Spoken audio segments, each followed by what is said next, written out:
Bonjour aux élèves de terminale ES2 du lycée Gaston Nerville de Kourou. Donc correction du second exercice que j'avais envoyé par mail. Ils étaient tous les deux dans le même envoi. Ils étaient tous les deux partis du même devoir. Donc c'est exercice 2. Exercice, vous allez voir, pas très difficile, qui ressemble au précédent. Ici on a le produit d'une fonction affine vers une exponentielle. Là aussi, ici aussi. Des questions assez similaires, enfin, une grande différence. Ici, on a parlé de la courbure de la courbe, concave, convexe, et puis point d'inflexion. Ici, non. Et à la place de courbure, il y a une question différente qui est ici l'utilisation du TVI, ce qu'on n'avait pas précédemment. Donc voilà. Sinon, sur la fonction elle-même, ça se ressemble. Les questions sont légèrement différentes. Exercice 1, il y a une question sur la convexité. Exercice 2, il y a une question sur le TVI, le théorème de la valeur intermédiaire. Voilà, on va regarder un peu, on va le lire et puis ébaucher les solutions. Premièrement, montrer que f' de x est égal à ceci, donc il faudra prendre cela, dériver et espérer retrouver ceci. C'est technique, bien sûr il faut connaître ces formules de dérivation. Ici on aura besoin de u'v plus uv' et puis de savoir dériver exponentielle de moins x. Donc voilà, un peu de technicité, mais sinon rien de bien méchant. Deuxièmement, démontrer que f de x égale 0,5 admet une solution unique alpha, théorème de la valeur intermédiaire. Donc troisièmement, montrer que grand f défini sur 0,6 par f de x égale ceci est une primitive de f. Donc on va dériver ceci et on doit retrouver cela. Voilà. Ensuite, une fois qu'on a primitive, on vous demande de calculer une intégrale. Ensuite ici, on applique les résultats qu'on a trouvés précédemment mathématiquement à une application dans le domaine courant avec une entreprise. Donc on va répondre aux questions qui sont là avec les résultats qu'on a eus précédemment. Voilà. Donc on passe à la rédaction de la correction. Donc on va un peu vous le grossir. Voilà. Donc correction. C'était un exercice qui était donné au bac en 2013. Je me souviens plus exactement où, mais c'était en 2013. Donc une première partie technique. Donc on va dériver ceci. Donc la dérivée de 1, et oui ça va faire 0, moins, alors attention ce signe moins il faudra le garder, moins, ici il faudra mettre des gros crochets, moins u'v plus uv'. Donc moins crochet, u'v plus uv', fermez les crochets. Donc vous l'avez fait. Donc quand on va dériver ceci, bien sûr ça va faire 1, et quand on va dériver ceci, donc exponentielle de moins x, donc la dérivée de moins x viendra devant l'exponentielle, donc la dérivée de moins x c'est moins 1, multiplié par exponentielle de moins x. Donc on y va. Donc ça c'est simplement j'ai réécrit f, parce que c'était le point de départ. Alors 0, donc le 1 fait 0, moins, ouvrez les crochets, u'v plus uv'. Alors u', donc la dérivée de ça, c'est 1, fois v, donc exponentielle de moins x ne change pas, plus u, exponentielle x plus 1, fois moins 1. Et oui, parce que quand je dérive exponentielle de moins x, le moins x, la dérivée de moins x vient devant l'exponentielle. Donc moins 1, voilà. Alors ici, comment on va arranger ça? On pourrait faire plein de choses, mais à mon avis le plus simple, c'est qu'ici on voit qu'il y a exponentielle de moins x ici, exponentielle de moins x ici, ici il y a un plus, et ça c'est un produit, puisqu'il y a une multiplication, là aussi ce sont des produits, puisqu'il y a des multiplications. Donc on va factoriser par exponentielle de moins x, donc exponentielle de moins x, on le met devant, voilà, il y a toujours le signe moins, le signe moins qui est là, il est toujours là, je m'en occuperai à la fin. Donc j'ouvre une grande parenthèse, et je mets tout ce que j'ai pas pris. le 1, je ne l'ai pas pris, je le mets. Le plus, je ne l'ai pas pris, je le mets. Le x plus 1, je ne l'ai pas pris, je le mets. Le moins 1, le fois moins 1, je ne l'ai pas pris, je le mets. Voilà, on va ranger ça. Alors, si on va développer ici cette partie-là, donc le moins 1 fois 1 va faire moins 1, et le moins 1 fois x va faire moins x. Donc on arrive ici, et puis le moins 1, évidemment, ça s'en va. Donc voilà, alors à partir d'ici, il n'y a plus qu'un seul produit, hein. Donc on a une multiplication entre deux termes. Donc le crochet ne sert plus à rien, puisque il n'y a pas d'addition ou de soustraction à l'intérieur de ce crochet, il n'y a qu'une multiplication. Donc on va l'enlever, et moins moins, ça va faire plus.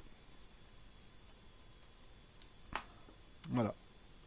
Le fois, on peut l'enlever, hein, c'est pas nécessaire. On va réduire l'expression, après elle prend moins de place. Donc voici, on est retombé sur ce qu'on nous demandait de trouver. Voilà, on vous l'avait dit que c'était ça, on l'a retrouvé. Donc, question d'après. Démontrer que l'équation. Donc pour appliquer le TVI, souvent on fait avant le tableau de variation et on regarde si la fonction est monotone sur un intervalle donné. Donc là, c'est entièrement sur 0,6. Je ne vais pas faire le tableau de variation, on peut le faire, hein. Je ne vais pas le faire ici, c'est une perte de temps. Je vais juste répondre à la question qui est posée. On demande d'appliquer le théorème de la valeur intermédiaire. Il faut une fonction monotone. Je vous rappelle qu'une fonction monotone, c'est soit elle est croissante, strictement, soit elle est strictement décroissante. Voilà. Sur l'intervalle choisi, donc 0,6 ici. Donc pour prouver qu'une fonction est monotone, à partir des calculs, il faut prouver que sa dérivée garde un signe constant.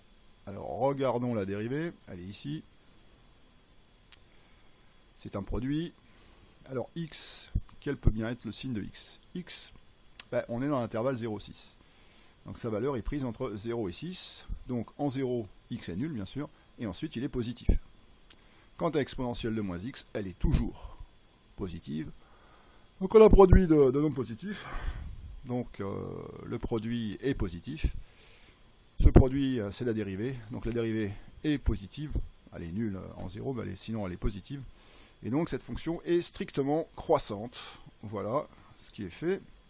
Ensuite, il nous faut deux autres ingrédients pour appliquer le théorème de la valeur intermédiaire.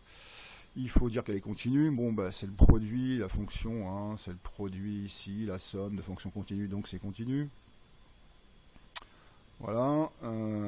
Ensuite, donc premier ingrédient, elle est croissante, strictement sur 0,6. Deuxième ingrédient, elle est continue sur 0,6. Troisième ingrédient, il faut vérifier que 0,5 est bien compris entre l'image des bornes, donc f de 0 et f de 6. Et on pourra appliquer le théorème de la valeur intermédiaire et affirmer qu'il existe une unique valeur alpha, telle que f de alpha égale 0,5. On passe à la rédaction. On va appliquer le théorème de la valeur intermédiaire. Voilà, c'est ce que j'ai raconté, hein. Donc la fonction est strictement croissante sur 0,6. Elle est continue car c'est le produit de deux fonctions continues. Ici, là, x plus 1 est une fonction affine, exponentielle de moins x. Ensuite, alors les valeurs aux bornes. Alors f de 0, on peut aussi prendre la calculette. On va la programmer. Donc, je l'ai déjà fait en fait. Donc, je vous invite à programmer votre calculatrice. De toute façon, ça servira après pour la recherche d'alpha. Donc voilà. Donc, je vais faire un tableau de valeurs entre 0 et 6. Donc, start 0, le pas à 1. Voilà ce qui m'affiche. Donc en 0, 0, en 6, 0, 4, 9, 8, 2, 6, 5. Enfin, tout ça, c'est une valeur approximative. Donc voilà, donc 0,5 est bien compris entre f de 0 et f de 6, puisque f de 0 c'est 0, et f de 6 c'est 0,98. Donc on peut appliquer le théorème de la valeur intermédiaire.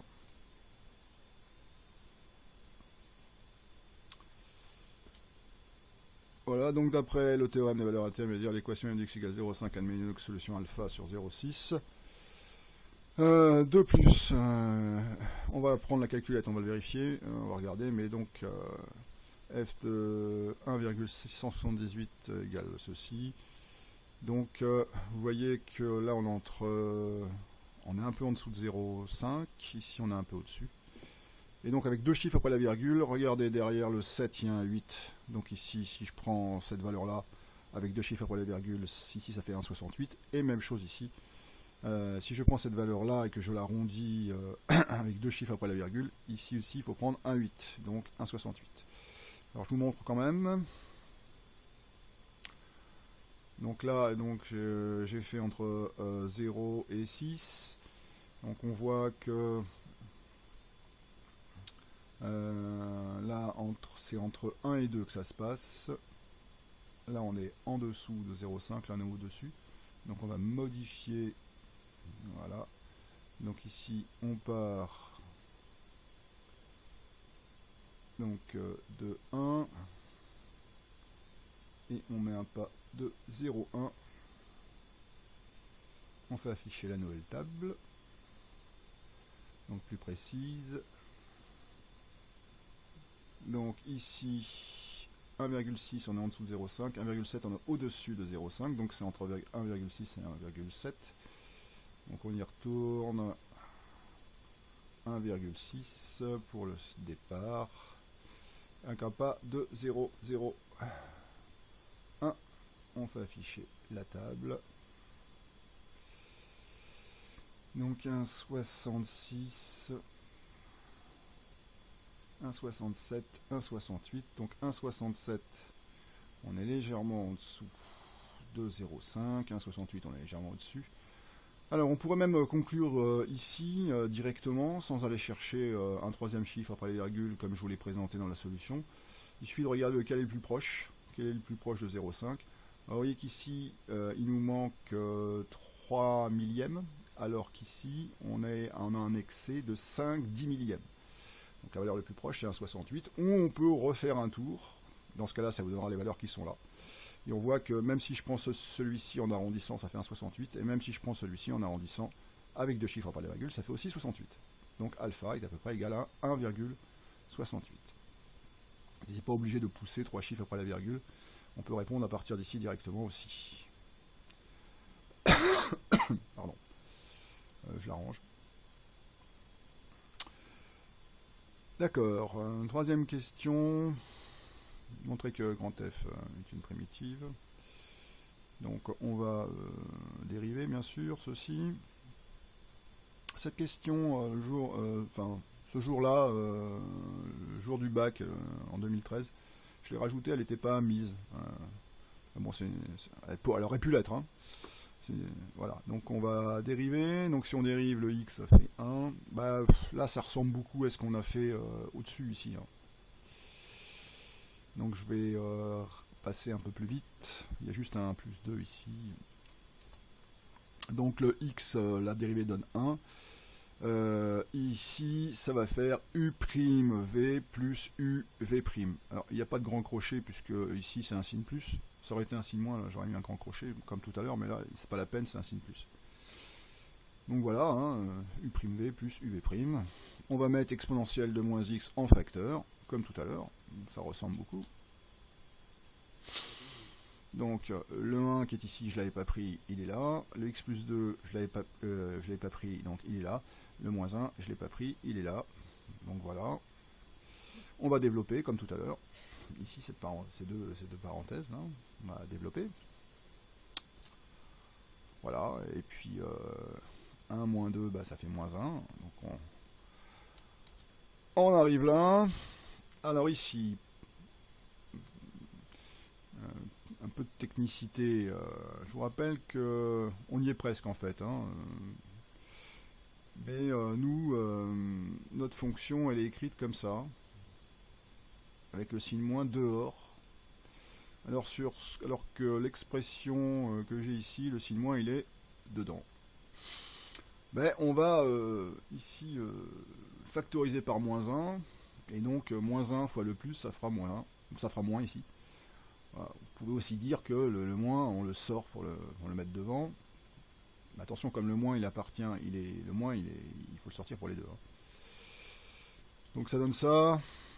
Donc c'est bien la même chose, hein, parce que si je redéveloppe, moins 1 fois 1, ça fait moins 1, c'est le moins 1 qui est là. Moins 1 fois x, ça fait moins x, c'est le moins x qui est là. Donc ici on a la même chose. Donc cette quantité-là, normalement, regardez bien, cette quantité-là, elle est positive. Mais multiplié par moins 1, ça fait donc une quantité négative.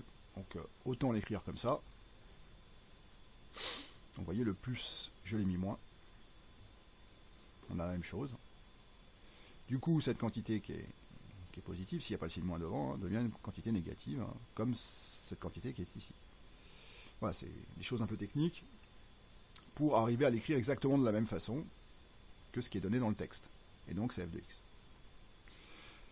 Voilà, donc on a bien prouvé que la dérivée de grand F, c'est petit f, qui est ici. Donc maintenant qu'on a la primitive, on va intégrer. Là, j'ai rien fait, hein, c'est juste la définition de l'intégrale, la notation. Bon, donc, comme on a la primitive, il y a juste à remplacer par 6 et 0, hein, grande borne moins petite borne. Hein. Donc voilà ce que ça donne. On fait les calculs, on remplace. Alors, j'attire votre attention sur les parenthèses qui sont là. Hein. Grande borne moins petite borne. Voilà. Donc ça, c'est le calcul de la petite borne. Et si je lis l'énoncé, voilà ce que ça donne. Je continue. Vous allez me dire pourquoi vous ne faites pas une approximation, monsieur. Eh ben, je crois qu'il est écrit qu'on voulait la valeur exacte. Je souligne, valeur exacte. Donc, je continue. Le 6 et le moins 2 s'arrangent. 6 moins 2, ça fait 4. On arrive à ceci. C'est la valeur exacte, écrite de la façon la plus simple que l'on puisse faire. Et puis on prend une calculatrice, ça fait 4,02.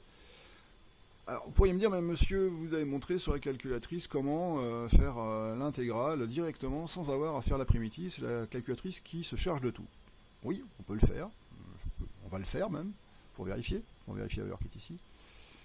Mais sachez-le, là, on vous avait demandé d'abord la valeur exacte, puis la valeur approximée. Donc votre calculatrice ne vous donnera pas la valeur exacte. Donc elle vous donnera la valeur approximée. Enfin, on va le faire quand même. Ça sera toujours un entraînement.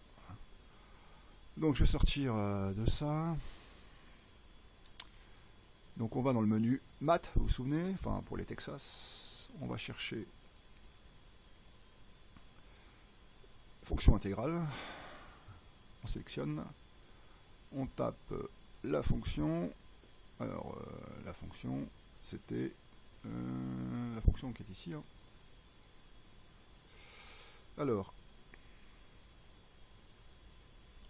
1 moins, ouvre la parenthèse, x plus 1, ferme les parenthèses, fois, c'est pas la peine de l'écrire le fois, la machine comprendra, s'il n'y a rien, elle comprendra que c'est un fois.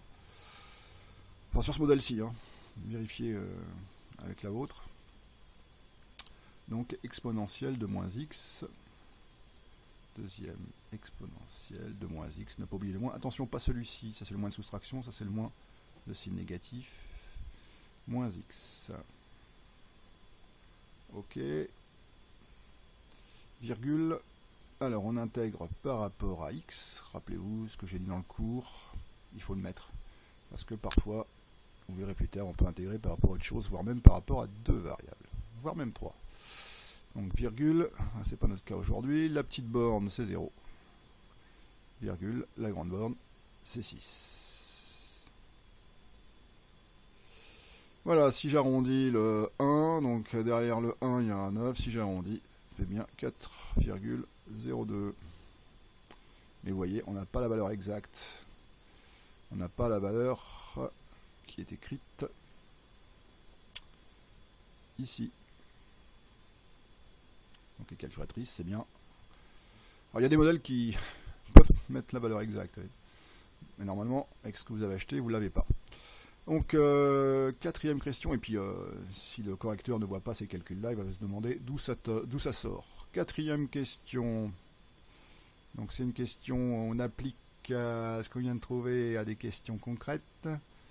Une entreprise lance la production de batteries pour véhicules électriques. Une étude analysait le rythme de la production journalière sur les 6 premiers mois de la fonction F. Donc la production est modélisée par la fonction F qui est croissante. On le sait, on l'a montré, donc la production ne cesse de croître. Et voilà, entre 0 et 6 mois. Et X représente le nombre de mois. Donc on les a tous approximés à 30 jours. Depuis le lancement du produit, f de x représente la production journalière de batterie en milliers. Exprimé en mois, puis en jours, le moment où la production atteindra 0,5 milliers. Alors il se trouve que, on le sait puisqu'on a fait le théorème des valeurs intermédiaires et on avait trouvé 1,68, donc 1,68 mois. Qu'on multipliera par 30 pour l'avoir en jours. Donc voilà. Voilà ce que ça donne. Voilà. 0,5 milliers, c'est 500, 500 unités. Donc c'est grâce au résultat précédemment de la question 2. Question 5.